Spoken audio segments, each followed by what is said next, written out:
Voz Andina Internacional presenta Observatorio Internacional. Un observatorio para examinar los desafíos actuales de la humanidad y las tendencias globales de discusión y soluciones. Bienvenidos. Buenas tardes, estimados escuchas. Es un gusto para mí contar en esta oportunidad en Observatorio Internacional con la participación del doctor Leonardo Stanley, que es profesor e investigador del Centro de Estudios Estado y Sociedad de Buenos Aires, Argentina, y profesor también visitante en varias universidades latinoamericanas y, por supuesto, en universidades argentinas. Bienvenido, Leonardo. Es un gusto para este programa tenerte como invitado. Buenas tardes, un gusto, Marco. Realmente es un privilegio estar aquí con ustedes, virtualmente hoy, pero bueno, un gusto estar en Ecuador, aunque sea de forma virtual en Quito, así que muy cercano. Y muchas gracias por la invitación. No, muy amable a ti. Bien, en tus papers y en tus textos, capítulos contributivos en varios libros, tú tratas una gran cantidad de temas de economía política internacional que creo que son muy relevantes para hoy día. Pero por esta ocasión comencemos conversando con respecto a dos aspectos que están interconectados de alguna manera, que son la presencia de América Latina en las cadenas globales de valor y cómo está cambiando el rol de China en la región frente al que jugó en las 2 décadas pasadas. Comenzando con el primero, o sea, es indudable que la vinculación histórica de América Latina a la economía mundial en términos de productor de materias primas, de commodities, básicamente minerales, energéticos y agrícolas y alimentarios, se profundizó y las economías latinoamericanas en gran medida se reprimarizaron gracias o favorecidos por el boom de los precios de los commodities en la primera década de este siglo, que luego cayó en la fase declinante y generó la caída en las dinámicas de las economías latinoamericanas. Entonces, eso ha implicado desindustrialización, sobre todo en los países que tenían más avances en ello, como son Argentina, Brasil, México, Colombia, un poco, Chile incluso. Entonces, queríamos preguntarte, el COVID, al ser una pandemia que ha golpeado muy duramente a la economía mundial, según algunos autores está provocando también, y bueno, y sumado a la guerra comercial entre Estados Unidos, Trump básicamente contra China, profundizó las tensiones geopolíticas, económicas, comerciales y provocó una tendencia a los cambios en las estructuras de las cadenas globales de valor. Primero comencemos con esa pregunta general. ¿Te parece a ti que esa es una tendencia que se confirma y se va a ratificar en la pospandemia? Mira, con respecto a las cadenas globales de valor, ya antes de la pandemia ya venía en una fase descendente.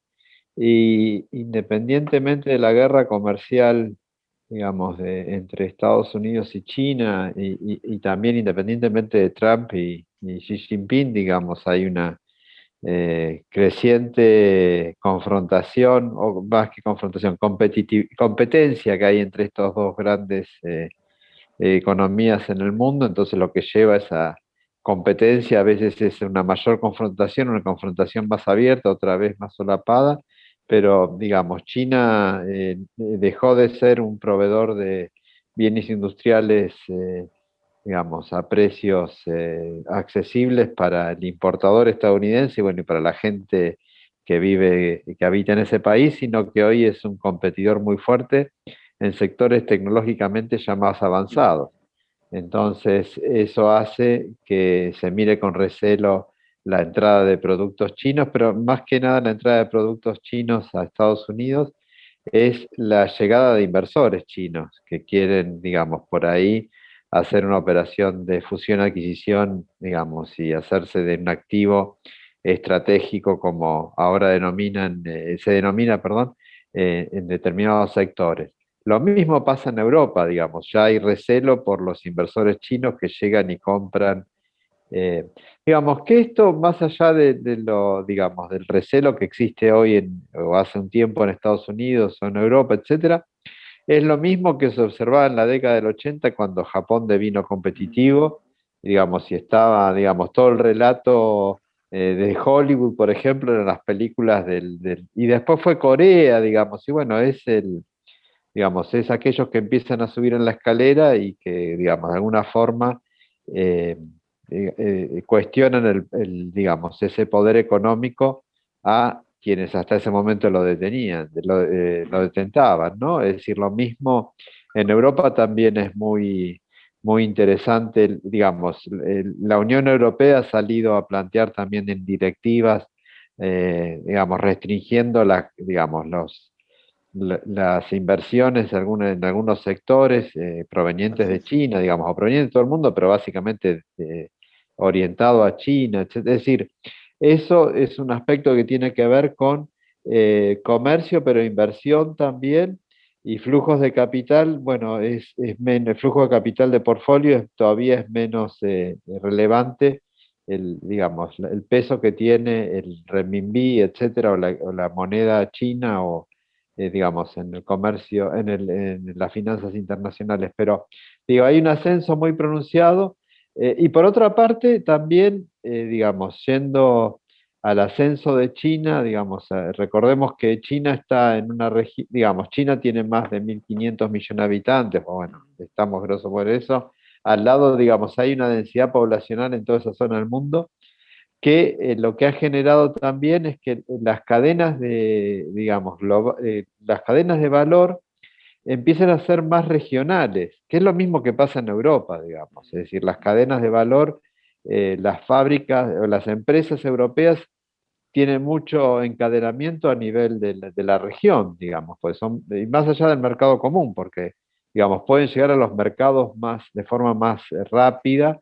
Y bueno, y como toda esa región del mundo está avanzando y mucho, y también hay una visión del progreso que tiene que ver con industrializar, digamos que más industrializar y mejor dicho, de generar, digamos, eh, estratégicamente ventajas de tipo dinámicas, ¿sí? Eso es lo que diferencia, digamos, al Asia de América Latina. Es decir, no es el comercio en función de las ventajas comparativas estáticas lo que ellos buscan, sino ir avanzando hacia eso. Hace poco se firmó este tratado, el El RCP, RCP. digamos, que va en esa dirección. Digamos, hay todo, bueno, lo que en economía se llama la teoría del vuelo del ganso, de ir Así es. generando, digamos, estos portaaviones, si se quieren, industriales, etcétera. Es decir, todo ese segundo factor tiene que ver también con este proceso de regionalización de las cadenas de valor. Digamos, lo primero es la competencia que hay entre Estados Unidos o Europa y China o Asia, digamos. La segunda tiene que ver con esta regionalización porque la región empieza a ser, ya digamos, la demanda interna de estos países empieza a ser muy importante, es decir, ya hay una clase media relevante, bueno, digamos, han sacado de la pobreza cientos de millones de personas, no solamente China, pero sino el resto de los países de la Así es. región, India. las industrias están en todas diseminadas. Y el tercer aspecto de la región, digamos, de reforzar, digamos, o de la desglobalización de alguna medida, que no quiere decir que no vaya a haber más cadenas globales, pero sí que hay una tendencia, digamos, si el COVID, digamos, vino a mostrarles, digamos, los economistas básicamente siempre hablan de eficiencia, ¿sí? Ujú, Pero se olvidaron de hablar de resiliencia, digamos, de tener, ujú. digamos, cadenas que fueran lo suficientemente resistentes, digamos, o previstas para, digamos, estar cuando surge un imprevisto pudiendo suplir esa demanda. Ujú, ujú. Cuando empezó la crisis del COVID, digamos, digamos, en Europa, que surgía así, en Alemania se discutía mucho que no había camas porque en los hospitales por el tema de que por la eficiencia se había dejado de invertir en la obra pública. Alemania tiene un problema de infraestructura muy grande. Bueno, si lo comparamos desde América Latina, decimos, bueno, se quejan de llenos, pero digamos, han dejado de invertir por una cuestión así muy neoliberal, como se puede decir, o muy, bueno, ellos es el ordoliberalismo, esta cuestión digamos, de no aumentar el gasto público, etcétera. Lo mismo pasa en Estados Unidos, que tienen problemas graves de deficiencia en infraestructura, pero también, digamos, infraestructura, digamos, la provisión de la salud pública, ¿no? En este caso con el COVID. Y ahí surgió la importancia de la resiliencia, digamos, y ahora lo vemos con el tema de las vacunas, ¿no? Es decir, Así es. no podemos pensar que, digamos, la benevolencia digo, no, porque hay otras cuestiones que los estados tienen que garantizar, que era, digamos, vacunar a su gente, etcétera, etcétera.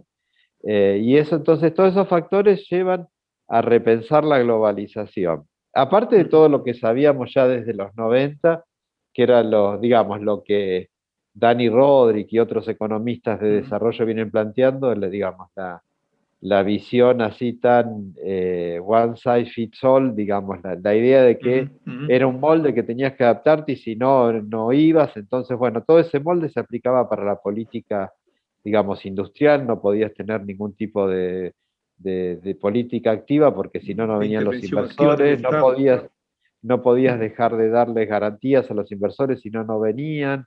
No podías, no sé, decir, todo era no podías cobrar muchos impuestos si no se iban a otro lado, ¿sí? Hoy el mundo está viendo eso también, digamos, el G7 está discutiendo poner un piso mínimo Así es. digamos, a las empresas transnacionales digamos, de fijarles impuestos mínimos a las ganancias, etcétera, etcétera. Es decir, hay un reacomodo muy fuerte porque el COVID vino a plantearnos esto. Y entonces Sí, perdón, allí aprovechando, o sea, tú dijiste una cuestión que me parece muy importante recalcar. O sea, vimos el año pasado a Macron, incluso a Merkel de alguna manera, y a la Unión Europea, destacando que no era razonable y en estos últimos meses igual, que Europa fuera dependiente de los chips fabricados en Asia, que dependiera de los insumos básicos para enfrentar la pandemia, que dependiera de los respiradores, en fin, y de los alimentos. También se volvió a recordar la vulnerabilidad que sí significa ser dependiente en alimentos también. Entonces, sí. la pregunta sería, ¿esto significa que entramos a una fase de desglobalización o de regionalización de la globalización? Yo entiendo que, bueno, un poco lo que se plantea, trataba de reflexionar, ¿no? Yo creo que vamos a una regionalización, digamos, el mundo está yendo a una mayor regionalización en algunos, o estos centros de poder mundial, ¿no? El problema es que esos centros de poder, digamos, esos centros económicos o ejes económicos, Asia, Europa, digamos, Estados Unidos, digamos, fueron construyendo capacidad, no solamente industrial, sino capacidad tecnológica, conocimiento, etcétera. Y América Latina, digamos, compró un discurso, a partir de los 70, viene comprando un discurso, digamos, cuando el modelo ISI empieza a reescribir, el de sustitución de importaciones empieza a tener unos problemas, digamos, América Latina empieza a comprar todo un discurso neoliberal, digamos, de lo que importa digamos, es avanzar, es tener divisas es avanzar con un comercio en versión a las ventajas que tenemos hoy, porque, bueno, etcétera, etcétera, digamos, hacemos rápido, y básicamente está orientado al corto plazo, ¿no? Desde el punto de vista, si se quiere, metodológico, digamos, la visión neoliberal es lo que importa, digamos, esto de Milton Friedman, the business of business is business, digamos, lo único que le importa al empresario es hacer negocios y hacer negocios es lo que dinamiza la economía. Y el mundo, digamos, hoy está cuestionando eso, digamos, no lo digo desde una postura de izquierda, progresista, como quieras llamarlo, sino el Financial Times, por decir un diario que no podemos tildar digamos, habrá algunos que digan que se fue pero digo, hasta el Financial Times qué sé yo, o revistas, digamos, académicas especializadas dicen, bueno, tenemos que salir de ese esquema porque nos está llevando Ujú, y América Latina sigue en eso, digamos, la elección de Lasso en Ecuador, de alguna forma, digamos, o el caso de, bueno, Bolsonaro es un caso típico que no conviene ujú, amargarse de comentarlo ahora, pero el caso de la calle en Uruguay también, ujú. ¿sí? Es, digamos, que la salida es otorgarle mayores ventajas a los inversores, desregular más los mercados, privatizar, etcétera, etcétera. Digamos, si el mundo hoy, digamos, eso no sirve para, digamos, bueno, ya está demostrado que no permitió generar un sendero de crecimiento sustentable en el tiempo, ¿no? Así es, así es, Y a la vez inclusivo, digamos. Digamos, el caso más típico es Chile, porque no fue así es. inclusivo y tampoco es sustentable desde el punto ambiental. Y hoy Ujú, está, después de, digamos, de años de lucha, etcétera, un proceso de transformación, ujú. bueno, constitucional, etcétera, etcétera. Pero digo, el caso, a lo que voy con esta, digamos, pues parece como que evadiendo la pregunta o yendo a otro lado. La cuestión de América Latina, mirando al pasado, mirando estas teorías que ya están desfasadas, lo mismo pasa Ajá, con los neoestructuralistas o digamos, o los neodesarrollistas en América Latina, es decir, avanzar con mayor, digamos, extracción, digamos, y con eso pensar que pueden ujú. resolver el problema. Digo, hace 500 años que estamos dando vuelta al Así es. extractivismo con mayor o menor grado de inclusión social, ¿no? Es decir, en los últimos 100 años hubo movimientos populares que trataban de vincular el extractivismo con un proceso de industrialización de lo que se producía y con mayor inclusión social. Digamos, estamos en un momento que el extractivismo no es porque, digamos, sea ambientalmente, que lo es, digamos, dañino y Ujú. sea, digamos, aunque mejore la calidad de vida de mucha gente. Y que, digamos, no sé, la extracción del petróleo no solamente, digamos, daña el medio ambiente, sino que también afecta la capa de ozono y empeora el Ujú. problema del cambio climático. Eh, Perdón, a propósito de lo que acabas de decir, acabo de escuchar a la presidenta de la Unión Europea que en un discurso inaugurando una conferencia hoy en la mañana señalaba que ha terminado la economía basada en los hidrocarburos y que es necesario apuntar a las energías alternativas, la electricidad, la energía eólica, etcétera. Pero, por ejemplo, frente a eso, tenemos en el Ecuador que el gobierno está apostando a abrir, pero lo más rápidamente al corto plazo, invitando a la depredación más brutal, a la expansión de la explotación petrolera en toda la Amazonía ecuatoriana. Entonces sí, ahí hay un desfase y allí querría hacerte la pregunta, o sea, América Latina, yo he visto el capítulo que tú has escrito, es en el que hablas de las cadenas globales, de América Latina, las cadenas globales de valor, pero básicamente en torno al calzado, a los alimentos, otra rama, tejido creo que era, sí. textiles, pero visto en términos de las grandes cadenas de valor, ¿cuál es la posición relativa de América Latina en estas cadenas? ¿No es absolutamente limitada y vulnerable? Mira, con respecto al tema, bueno, yo acabo de escribir el año pasado, salió publicado un libro que hablo de la transición energética, Ya. eh, digamos, la inserción global de América Latina, la transición energética y, digamos, el desarrollo sustentable. Digamos, este libro digamos, es la continuación de unos temas que vengo trabajando sobre financiamiento del desarrollo. El punto es ahí, y digamos, y un poco va hacia, digamos, se enmarca, digamos, a la conferencia de prensa hoy de la presidenta de la Unión Europea. América Latina, por eso te decía, el caso este por ejemplo, Yasuní con la explotación Exacto. en Ecuador, o Vaca Muerta en Argentina, o el Presal en Brasil, o bueno, digamos, Colombia, que también digamos, es Ujú. un gran productor de petróleo, Perú, digamos, toda América del Sur, bueno, Venezuela, digamos, o Guyana, digamos, que se puso a hacer offshore hace poco, ¿no? El año pasado. Eh, Toda América Latina, a excepción de Uruguay y Chile, podríamos decir, o América del Sur, no estamos hablando. Bueno, México también es un gran productor. Es decir, sigue apostando al pasado, ¿no? Es decir, sigue apostando a un modelo, digamos, basado en los hidrocarburos, basado en los fósiles, digamos, combustibles fósiles, que el mundo está saliendo, y está saliendo muy rápido. Entonces el problema para América Latina ya no es, por eso te decía, es decir, el avanzar con ese proyecto no es una solución, y esa solución la están buscando de distintas formas, pero en la misma dirección, tanto los neoliberales como los neodesarrollistas. Así Y es. los dos se van a estrellar contra la pared, y en el camino nos vamos a estrellar todos, porque la cuestión es que de golpe y porrazo los productos que vendemos no es que caigan, digamos, los precios, entonces los términos de intercambio se ponen más difíciles, etcétera, Ujú, como ha pasado en los últimos 500 años con distintas materias primas. Lo que va a pasar es que no va a haber mercados. ujú. Es decir, es como el guano en el siglo Ah, XIX, sí, digo. claro. ¿Se Ujú, entiende? Es decir, o como el sí. caucho natural del Amazonas.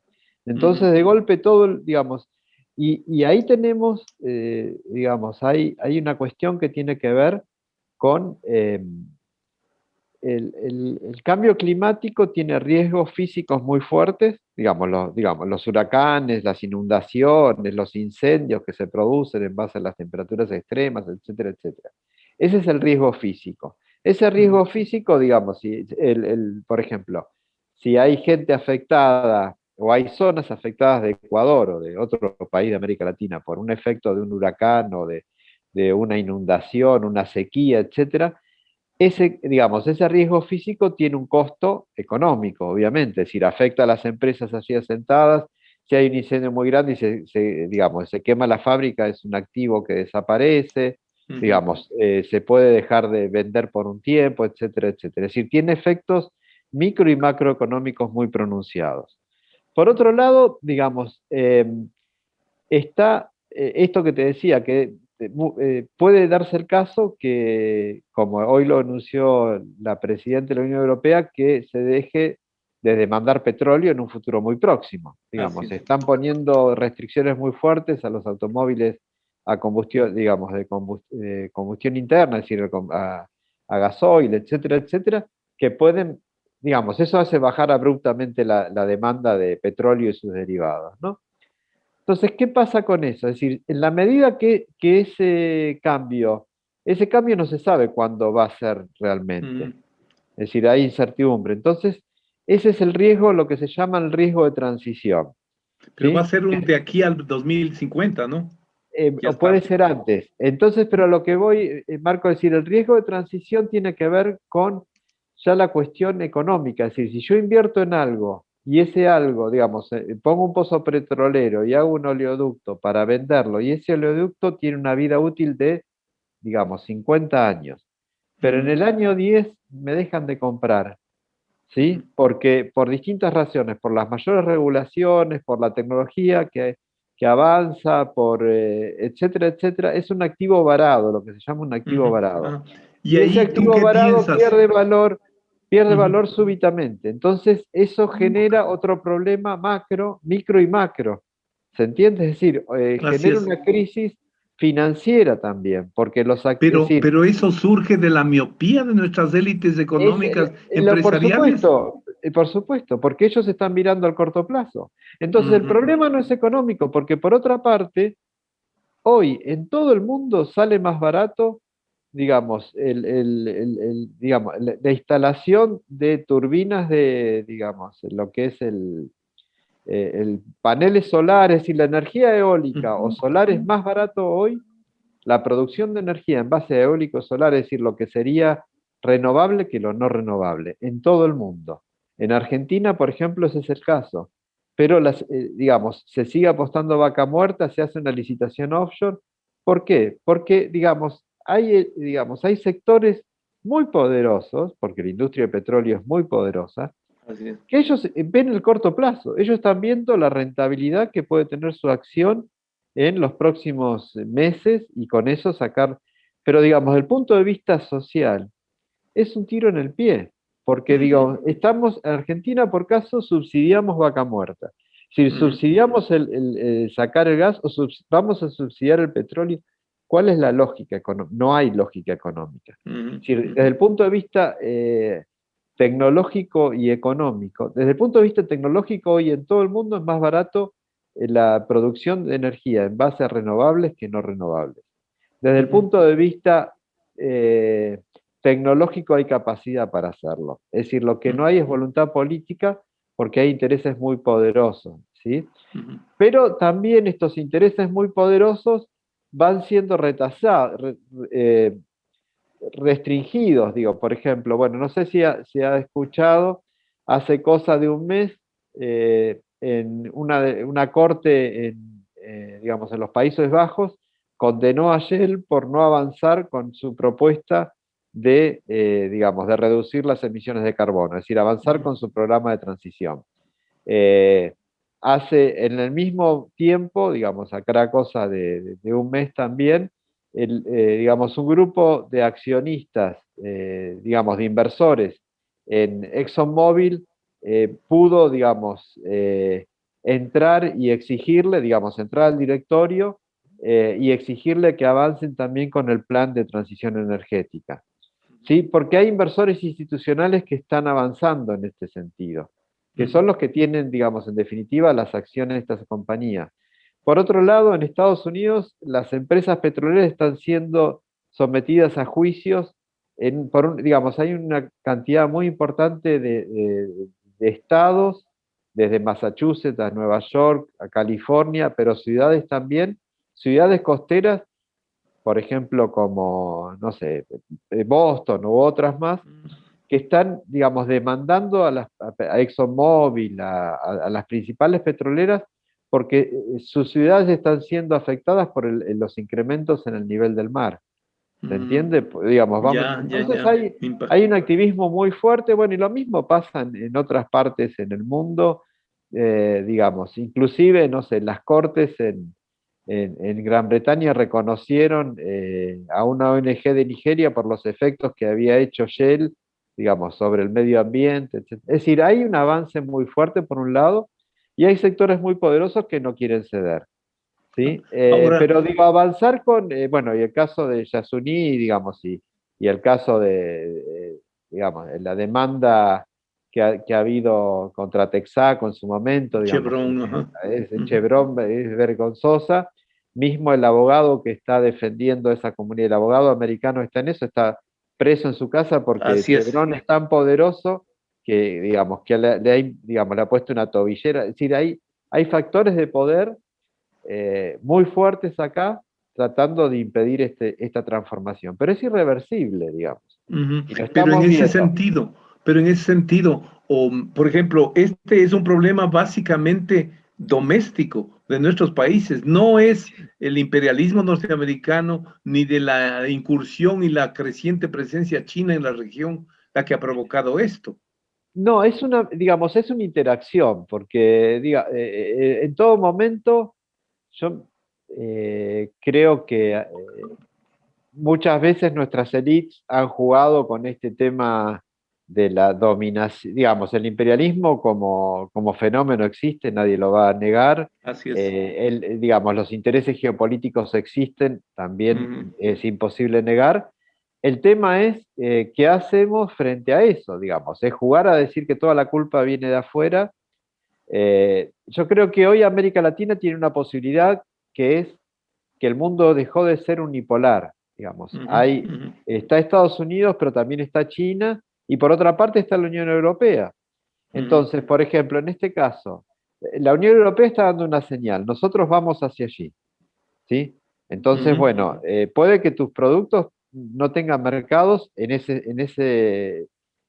área, en esa región del mundo, por ahí no va a entrar, no sé, el cemento que produce Venezuela, por decir algo, ujú. porque es, Ya. digamos, carbono intensivo o el aluminio que produce, no sé, Brasil el mineral de hierro. Bueno, entonces, bueno, Brasil puede decir, bueno, se lo vendo a China, porque China, digo, sigue comprando petróleo, por decir, o Estados Unidos va a necesitar, bueno, pero mirá acá que China compra petróleo porque está en su transición, etcétera, pero por otro lado es el primer productor mundial, digamos, la industria Así es, eólica de paneles solares es el principal, así es. es decir, las baterías de litio es China, Japón y Corea, es decir, ellos van avanzando. Por otro lado, digo, entonces, ¿cómo nosotros, es decir, hay un momento, una oportunidad para América Latina de repensar la inserción? Digamos, si seguimos atados a lo viejo, por ahí tenemos ganancias en el corto, ¿sí? Por ahí va a decir Ajá. entonces, pero las élites tienen que, digamos, las élites pueden pensar eso, porque, digamos, ellas se benefician de esta Así coyuntura, es. ¿sí? Ujú, Pero los líderes políticos eh, tendrían que repensar esta cosa. Y ahí ujú. metemos a Lasso, pero también lo metemos a Alberto Fernández acá, Así es. es No, decir, tienen que toda la región, ¿no? Es decir, cuando uno se pone a pensar lo que fue la conferencia de Bretton Woods, ujú. ¿sí? Que había, digamos, estaba Keynes, estaba Wise, etcétera, pero también había un grupo de latinoamericanos Claro, que era la mitad tenían, de los miembros claro, la presentes. mitad de los miembros, pero aparte, digamos, del punto de vista de las ideas, eran Claro, muy estaba fuertes, Previn, digamos. estaban varios. Había y en cambio, digamos, Asia en ese momento, bueno, mayoría de Asia eran países colonizados, Así China es. estaba aún, era, digamos, estaba surgiendo ahí de la dominación japonesa, etcétera, etcétera. Y lo mismo pasaba con África, digamos, América Ujú, Latina, y bueno, y América Latina tuvo en ese momento una visión de avanzar hacia la industrialización, de avanzar digamos, a incluir más gente en esas democracias que en ese momento eran muy de élite, ¿no? Digamos, ujú, era, ujú. bueno, y se Ahora, avanzó. ujú, Pero después América Latina, digamos, esa industrialización de América Latina quedó trunca por X motivos que no viene al caso ahora a ujú, discutir, pero hoy América Latina no tiene líderes pensando en el futuro, ujú, sino que están todos, eh, digamos, anclados en ese pasado, pensando que si aumentamos, acá la discusión es muy fuerte en Argentina y también pero también en Bolivia, por decir algo, ujú, ujú, si aumentamos si permitimos que vengan más proyectos en minería, seguramente, y la minería está hace 500 años, así digamos, en es. América Ujú, Latina. Es decir, ujú, y aparte, no es que, porque todo el mundo dice, bueno, vos también usás celulares que necesitan ujú, obvio, ujú, pero ujú, digamos, y en Argentina está la consigna esa, tenemos que alimentar al mundo. Pero, ujú. digamos, el mundo no me regala el celular, como yo tampoco debo regalar Los no alimentos. solamente las materias primas, sino empezar, y ahí vamos con lo de Europa. No voy a regalar la renta del carbono, porque lo que Mm. está pensando Ah, sí, claro. Europa es poner un impuesto, bueno, una tasa, que no es un impuesto, al carbono en frontera. ¿Qué es lo Ujú, que tiene que ver con esto? Es la huella del carbono, es decir, así es. si ellos, si algo que entra, ellos están cobrando un impuesto al carbono o el carbono tiene un precio de 50 euros más o menos la tonelada. Entonces, si algo viene de China o de América Latina y ahí la tonelada del carbono vale cero, entonces ese bien le sumo 50 euros por Ujú, tonelada. ujú, ujú, ¿Sí? Ellos defienden la huella de carbono porque quieren, y aparte quieren avanzar con, digamos, con medidas con el tema de, digamos, carbono cero, etcétera, etcétera. Bueno, yo ujú, creo que América Latina tendríamos que empezar a ver no la huella tanto del carbono, pues nosotros vendemos materias primas, sino la huella de materiales. ujú. ¿Cuánto, digamos, Así. para generar una tonelada de cobre que estaríamos exportando, cuánto material desperdiciamos? Y eso no Mm. está, ¿se entiende? Cuantificado, claro. Pero, Cuantificado. ajá, pero tú dijiste una cosa que me parece muy importante y que me parece que, sobre todo pensando en la pandemia y desde la situación en que se encuentran la mayoría de países latinoamericanos, bueno, Argentina, Ecuador, Venezuela, no se diga, Bolivia también, el tema del financiamiento del desarrollo. Se ha discutido mucho y algo que tú señalaste, estamos en un nuevo momento Bretton Woods o otros han planteado también que si América Latina necesita un plan Marshall, ¿Tú crees, ves que existe alguna posibilidad para eso? A mí realmente me da mucha pena ver cómo los tres países latinoamericanos que están presentes en el G20 no pueden acordar, es imposible prácticamente que presenten, por ejemplo, una posición conjunta frente al tema de la emisión de nuevos derechos especiales de giro por el FMI y no se pusieron de acuerdo. ¿Cómo ves tú esa temática? Bueno, respecto a la postura de América Latina, digamos, hay una... recién hablábamos del RCP, ¿no? Este nuevo marco de Así integración es. regional en el Asia. Gracias. Y allí están, bueno, todos los que es el grupo ASEAN, que hay diversidad de países, digamos, medianos, emergentes y en desarrollo, pero también está Corea, está China y está Japón. Así es. Digo, ahí hay capitalistas, hay comunistas teóricamente, Hasta islámicos suele haber. hay islámicos, hay otros que tienen, no sé, dictaduras, hay otros que tienen, digamos, Monarquías. monarquías. Es decir, independientemente de la valoración, ellos dicen, bueno, tenemos que ir para adelante en esto. América Latina, hay mucho ideológico, es decir, se crean Exacto. organismos en función de que si somos neoliberales tenemos que estar acá, o si somos neodesarrollistas vamos allá, y cada uno va por su lado, y viene China y quiere negociar y tiene un montón de interlocutores. Mismo China pide que haya un solo interlocutor, Así etcétera, y es, dice, no, y así cada es. uno, y Bolsonaro, bueno, Bolsonaro total, nosotros no tenemos ningún compromiso político, es un, digamos, un nazi que está completamente loco y lamentablemente está, digamos, a cargo del principal país, digamos, de la región, Media región. rompiendo con, sí, rompiendo con una, digamos, es para llorar, digamos, si no fuera real, ¿no? Porque realmente, bueno, y lo vemos en sus actitudes respecto al Amazonas, bueno, etcétera, etcétera. Pero es decir, no le interesa y no quiere, lo único que hace, es decir, juega a la cuestión de, digamos, de Trump, digamos, esta cosa de... Entonces, digamos, Dividir. es imposible hoy tener una idea en Consensuada. común en América Latina mientras él esté en el gobierno. Por otro lado, respecto al financiamiento, que es el punto, yo creo que América Latina tiene un problema de financiamiento, pero no solo de fondos, es decir, no es cuantitativo, sino es cualitativo. ¿Y a qué voy? Así es. Digamos, si llegan $100 de afuera y los $100 lo dirijo a mayor explotación petrolera, no sé si conviene que vengan fondos. ¿Se entiende? Es decir, Sí, hay sí, una sí. cuestión No, no. cualitativa que tenemos que discutir, porque yo creo que, digamos, ahí tiene que ver, bueno, en la discusión, en su momento con las crisis financieras era la cuestión del control de capitales para impedir la entrada Así es. de capitales de corto plazo, ¿no? Y bueno, y obviamente comparto esa postura, etcétera, por todos esos problemas que genera Claro, tan estas desestabilizadores, economías. especulativos. Sí, que ahí también es interesante ver la experiencia del Asia, ¿no? Cómo Así ellos es. con la parte financiera, la cuenta de capital, fueron mucho más, digamos, Cautos. cautos para abrirla, ¿no? América Latina a partir de los 70 empezó a abrir y bueno, y uno abría más que otro para ver.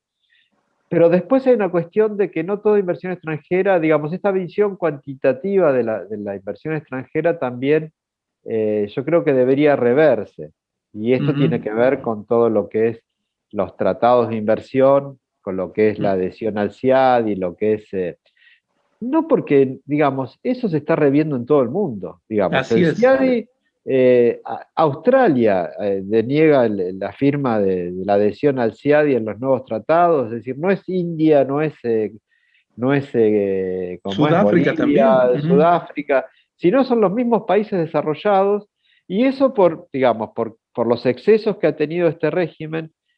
Hay un régimen que es parecido, que es ¿cómo es? El Tratado de Energía, que gracias a ese tratado las empresas, digamos, carboníferas, digamos, que tenían centrales de carbón, etcétera, que las quieren, digamos, parar en Europa, ponen juicios demandando cifras exorbitantes para dejar de funcionar. Es decir, hay una cuestión del exceso digamos, del poder que tienen determinados grupos, y eso digamos, tiene que ver con algo global, ¿no? Porque, y ahí tiene que ver también con la visión que se está dando en muchas partes del mundo de lo importante es que la inversión, digamos, venga a solucionar no solamente lo económico, sino también lo social y lo ambiental, ¿no? Es decir, toda esta cosa Exacto. de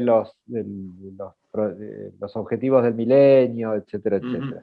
ujú. Entonces, cada vez más Pero se va a una cuestión cualitativa de la inversión, que es lo que garantiza el crecimiento de largo plazo, inclusivo y sostenible, ¿no? ujú. Y Pero solamente para que veas un ejemplo, o por ejemplo, aquí en el Ecuador, las élites económicas han planteado que los 1.000 millones de dólares que va a significar la asignación de derechos especiales de giro en medio de una recesión económica y caída del empleo brutal, 3 de cada 10 personas tienen empleo decente con vacaciones, seguridad social, contratos. El resto es informalidad plena. Quieren que esa suma vaya directamente a las reservas del Banco Central y no se la toque para nada. Me parece, frente al activismo estatal que vemos en Europa, en Estados Unidos, sí, sí, en sí. China, en varios países asiáticos, me parece que eso es un poco lo que tú señalabas, una ideologización extrema, esta polarización Sí. Estado-mercado o esta rechazo a, por ejemplo, a que los bancos centrales financien a los gobiernos en situaciones extremas. Sí, sí, sí, Me sí. parece que ahí, dentro de lo que tú señalabas hace algunos minutos, esto de la nueva teoría económica va a tener que surgir. Sí, aparte está surgiendo como charlábamos antes, ¿no? Es decir, la demanda de, digamos, de empezar, la cuestión de la desigualdad, digamos, no es un fenómeno ya Así, hoy que tiene solo, se observa en los países en desarrollo, los mercados emergentes, etcétera. Afecta a todo el mundo y principalmente a Occidente, ¿no? Digamos, ujú, lo vemos en Estados Unidos, los grandes debates se dan en los países centrales, etcétera, y vuelvo a mencionar el Financial Times por poner un medio que no puede, es decir, se está planteando incrementar el impuesto a la riqueza, por porque el supuesto. problema, digamos, se ha vaciado, digamos, lo que es el como es la estructura impositiva de todos los países, y más que nada en América Latina, se ha hecho, digamos, los ingresos están en función de los impuestos indirectos, ¿no? Es decir, que Así es. afectan más IVA. a Ujú, los que menos tienen, claro, digamos, al consumo y no al ingreso, pero básicamente no a la riqueza, es decir, no hay impuestos a la riqueza, son muy bajos, no hay impuestos a las herencias, son muy bajos. Bueno, ese es Piketty, digamos, y todo lo que ha ajá. demostrado, pero En ese sentido, ¿tú crees que se necesita, que pensando ya en soluciones, en salidas, necesitamos nuevos contratos sociales en nuestros países? sí, obviamente, obviamente. Yo creo que eso es irremediable, digo, tenemos, porque si no, es decir, no es que vayamos hacia el socialismo, vayamos Exacto, hacia el feudalismo, es decir, vamos a sociedades de es decir, el COVID nos muestra que no podemos seguir como estábamos, ¿sí? ujú, En muchos aspectos.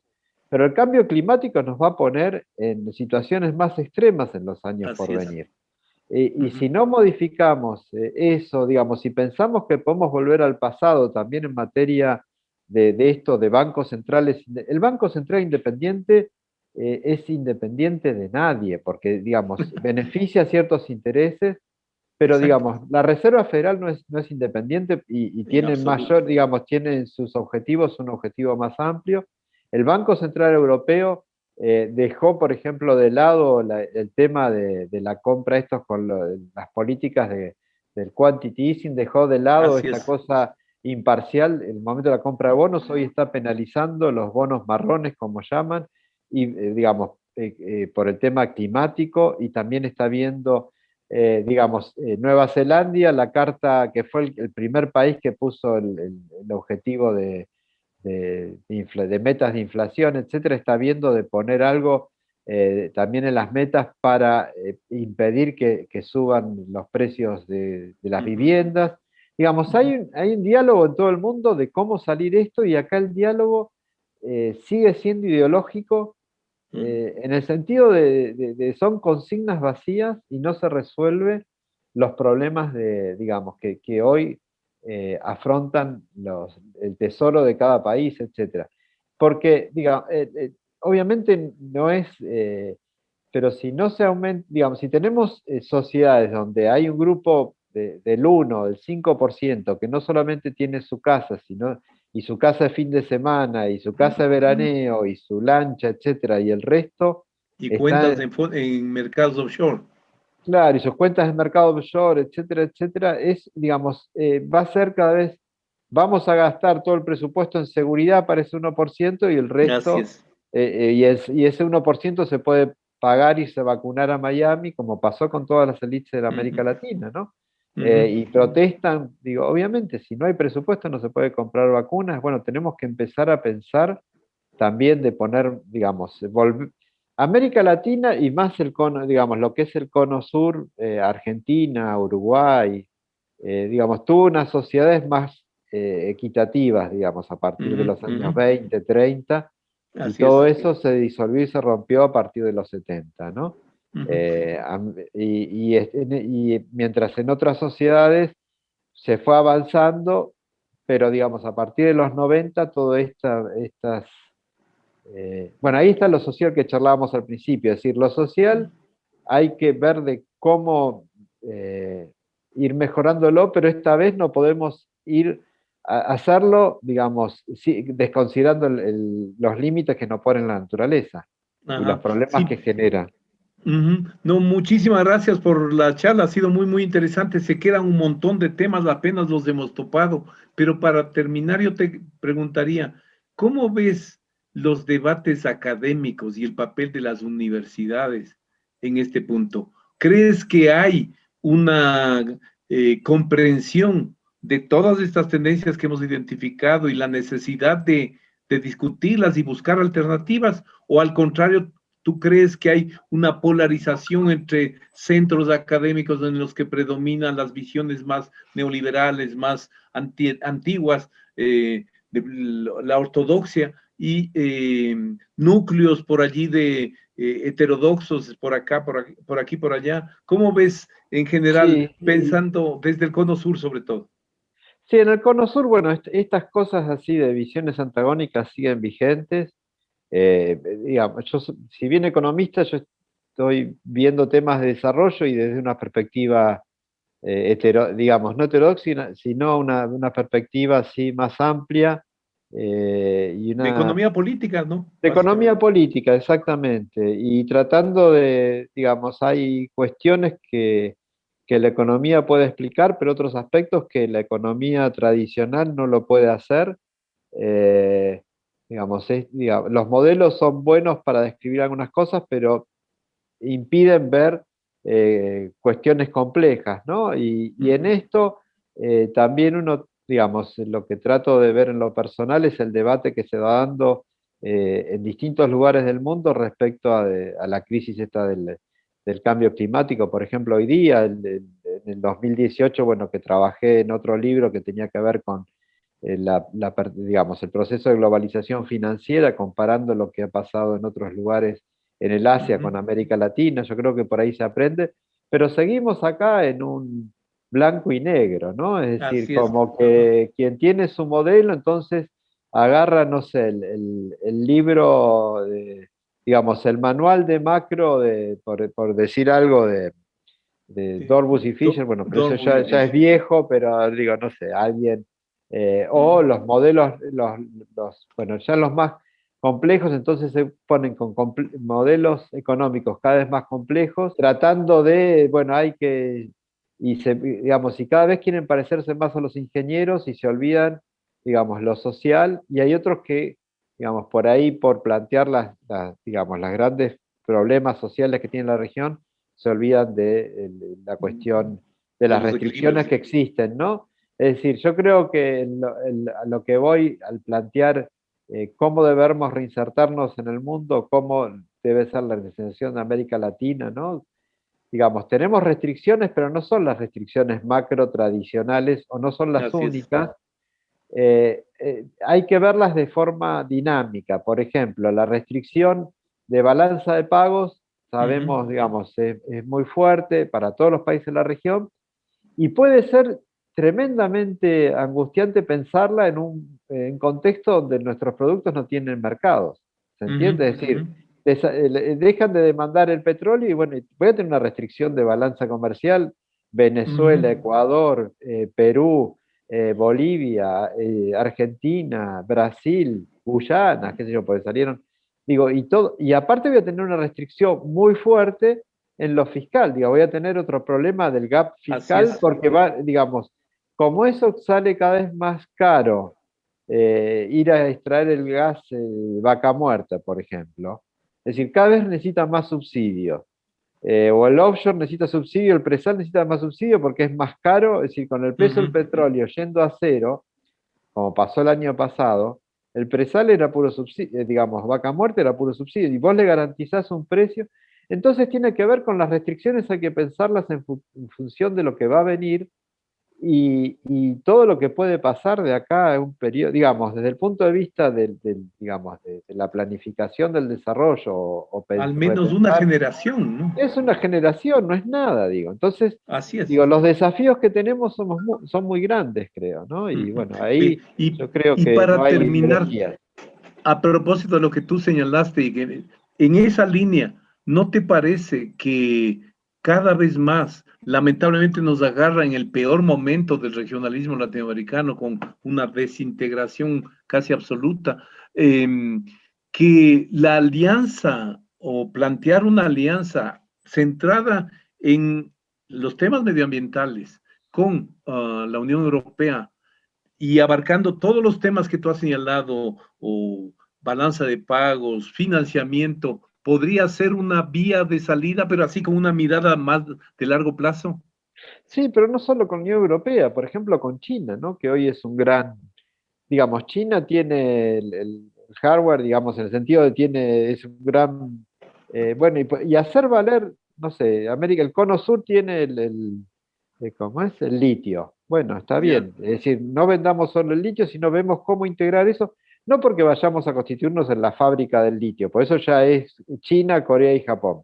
Pero bueno, tener, digamos, cómo cambiamos la flota de buses en toda América Latina, cómo, transporte digamos, eléctrico. entonces algunos países podemos hacer lo que es, como es los colectivos, pero digo, pensar la integración en función de eso nuevo que viene, y pensarla más allá del ideológico, es decir, esto que no, tenemos que comerciar lo que nos conviene. Bueno, pero fíjate que por ver, digamos, las ganancias de hoy pueden ser las grandes pérdidas porque el mundo va hacia otro lado. Entonces, China es un gran, digamos, no solamente hace baterías de litio, sino hoy es el principal fabricante de autos del mundo, autos, camiones, etcétera, La etcétera. 5G, la revolución 5G también está. Claro, también está. Entonces, bueno, ahí tenemos que ver cómo, digamos, el momento es propicio para aprovechar, ¿no? Estos distintos actores que tenés, es decir, Europa por un lado, pero también China y Estados Unidos también, porque hoy Estados Unidos, bueno, también hay que exigirle a Estados Unidos que tenga otra mirada a la región, digo, que deje de mirarlo como patio trasero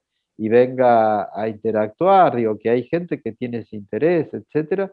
Y ver una mirada también de largo plazo. Bueno, Estados Unidos siempre lo primero que hace es cerrar fronteras, pero el cambio climático, por decir algo, está expulsando gente de Centroamérica porque no, sí, entonces, aunque le pongan una barrera, va a saltar.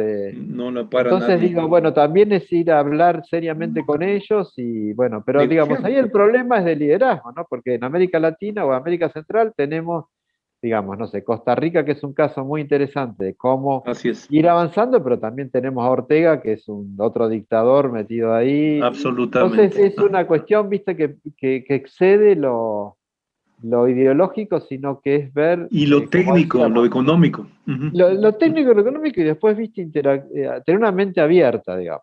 Desde la economía, tener una mente abierta también, digamos. No pensar que hay un modelo, sino que es mucho más amplio. Leonardo, ha sido muy grato conversar contigo. Como ves, así llevamos este programa, o sea, quizás un poco más concentrado en una problemática, pero ahorita yo creo que fue muy interesante para nuestros escuchas. Ha sido muy grato, como te digo, espero que sigamos conversando en otras oportunidades, por ejemplo, en particular el tema del futuro del sistema monetario internacional, si es que existe, me parece interesantísimo. Sí. Ahí hay unos temas fabulosos. Te agradezco mucho, Leonardo, Bueno. y esperamos hasta una próxima oportunidad. Bueno, muchas gracias por la invitación. Seguimos en contacto. Un abrazo grande. Marco Romero, anfitrión del programa Observatorio Internacional, les agradece su sintonía a este programa. Hasta pronto.